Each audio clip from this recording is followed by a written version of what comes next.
ओम नमः शिवाय।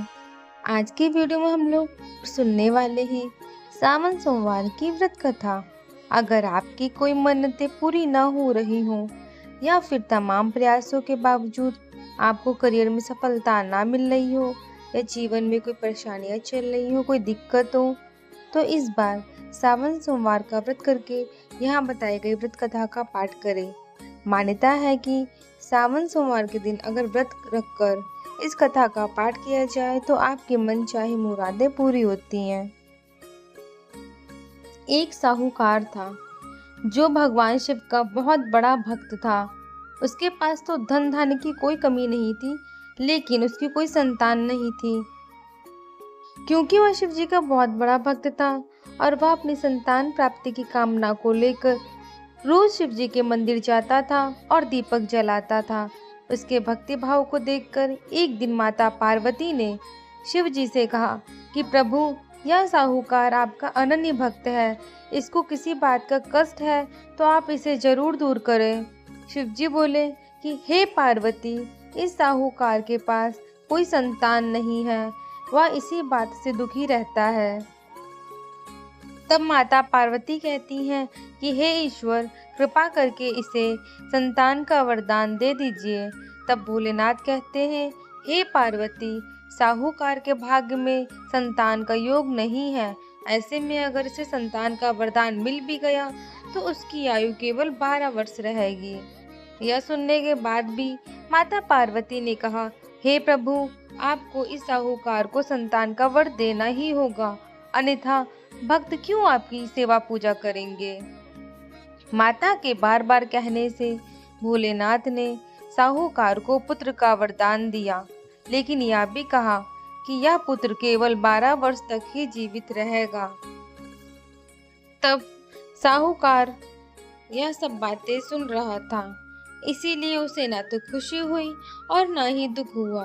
वह पहले ही की तरह भगवान की पूजा अर्चना करता रहा। उधर सेठानी गर्भवती हो गई और 9वें महीने में उसने बहुत ही सुंदर से बालक को जन्म दिया। परिवार में बहुत ही खुशियां मनाई गई, हर्षोल्लास मनाया गया।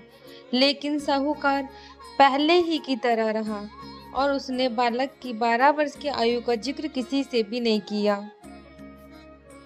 जब साहूकार के बेटे की आयु 11 वर्ष हो जाती है तो साहूकार की पत्नी कहती है कि अब हमें अपने बेटे का विवाह कर देना चाहिए, क्योंकि पहले बाल विवाह होता था। लेकिन साहूकार को तो पता था कि उसके बेटे की आयु केवल 12 वर्ष तक की है, तो कहता है कि नहीं, अभी वह अपने बेटे को पढ़ने के लिए काशी जी भेजेगा।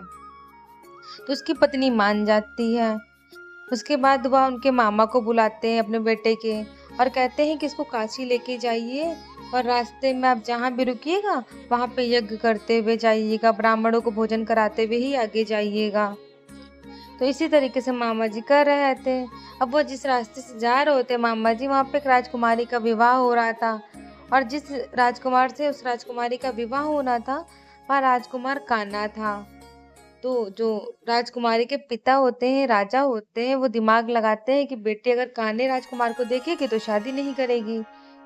तो उन्हें जो साहूकार का बेटा होता है वो दिखाई देता है, जो कि बहुत ही खूबसूरत, बहुत ही सुंदर लग रहा था।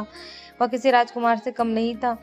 तो वो क्या करते हैं, सोचते हैं कि राजकुमार की जगह इसके जो बेटे हैं, साहूकार का बेटा है, इसी को राजकुमार बना के बैठा देते हैं और जैसे ही विदाई होगी राजकुमार बदल देंगे। तो वो ऐसे ही करते हैं और मामा से कहते हैं कि इसको राजकुमार की जगह पे बैठा दो और इसके बदले में वह उन्हें अथाह धन देंगे। इस बात को सुनकर जो मामा होते हैं वो राजी हो जाते हैं। इसके बाद राजकुमारी का विवाह साहूकार के बेटे से हो जाता है और जब विवाह कार्य संपन्न होने वाला होता है उससे पहले ही उसने राजकुमारी की जो चुनरी है उसके पल्ले पर लिख देता है कि तेरा विवाह तो मेरे साथ हुआ, लेकिन जिस राजकुमार के साथ भेजेंगे वह एक आँख का काना है। उसके बाद वह अपने मामा के साथ काशी चला जाता है। उधर जब राजकुमारी ने अपनी चुनरी पर यह लिखा हुआ देखा तो उसने राजकुमार के साथ जाने से मना कर दिया। इधर राजा ने भी विवश होकर अपनी पुत्री को उस राजकुमार के साथ विदा नहीं किया। बारात वापस लौट गई। उधर मामा और भांजे काशी जी पहुंच गए थे। अब साहूकार का जो बेटा था वह काशी जी में ही रहकर विद्या ग्रहण कर रहा था। जब वह 12 वर्ष का होने वाला था तो एक दिन मामा जी ने यज्ञ रखा और भांजा जब बहुत देर तक बाहर नहीं आया तो मामा ने अंदर जाकर देखा तो भांजे के प्राण निकल चुके थे। वह बहुत परेशान हो गए, लेकिन सोचा कि अभी रोना पिटना मचाएंगे तो ब्राह्मण चले जाएंगे और यज्ञ का कार्य अधूरा रह जाएगा। तो जैसे ही यज्ञ खत्म हुआ ब्राह्मण चले गए, उसके बाद मामा ने रोना पीटना शुरू कर दिया। उसी समय शिव पार्वती उधर से जा रहे थे। माता पार्वती ने शिव जी से पूछा, हे प्रभु, ये कौन रो रहा है? तभी उन्हें पता चला कि यह तो भोलेनाथ के आशीर्वाद से जन्मा साहूकार का पुत्र है और उसके मामा रो रहे हैं। उधर साहूकार को भी अपने बेटे की मृत्यु की खबर मिल चुकी थी और वह भी बहुत दुखी हो गया था। माता पार्वती जी शिव जी से कहती हैं कि हे स्वामी, इसे जीवित कर दे, अन्यथा रोते रोते इसके मामा और इसके माता पिता के प्राण निकल जाएंगे।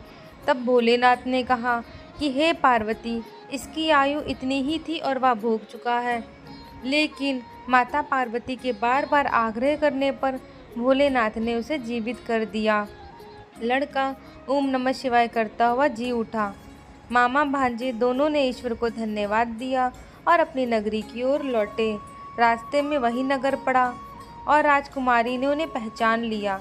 तब राजा ने राजकुमारी को साहूकार के बेटे के साथ बहुत सारे धन धान्य के साथ विदा कर दिया। इधर साहूकार और उसकी पत्नी छत पर बैठे थे। उन्होंने प्रण कर रखा था कि यदि उनका पुत्र सकुशल ना लौटा तो वह छत से कूदकर अपने प्राण त्याग देंगे। तभी लड़के के मामा ने आकर साहूकार के बेटे और उनकी बहू के आने का समाचार सुनाया, लेकिन उन्हें यकीन नहीं हुआ। तब मामा ने उन्हें शपथ पूर्वक कहा। तभी दोनों को विश्वास हो गया और दोनों बहुत खुश हो गए और अपने बेटे बहू के स्वागत की तैयारियों में जुट गए। उन्होंने अपने बेटे और बहू का स्वागत किया। उसी रात साहूकार को स्वप्न में शिव जी ने दर्शन दिए और कहा कि तुम्हारे पूजन से मैं प्रसन्न हुआ हूँ। इसी प्रकार से जो भी व्यक्ति इस कथा को पढ़ेगा या सुनेगा उसके सभी दुख और तकलीफ दूर होंगे और सभी मनवांछित कामनाओं की पूर्ति होगी।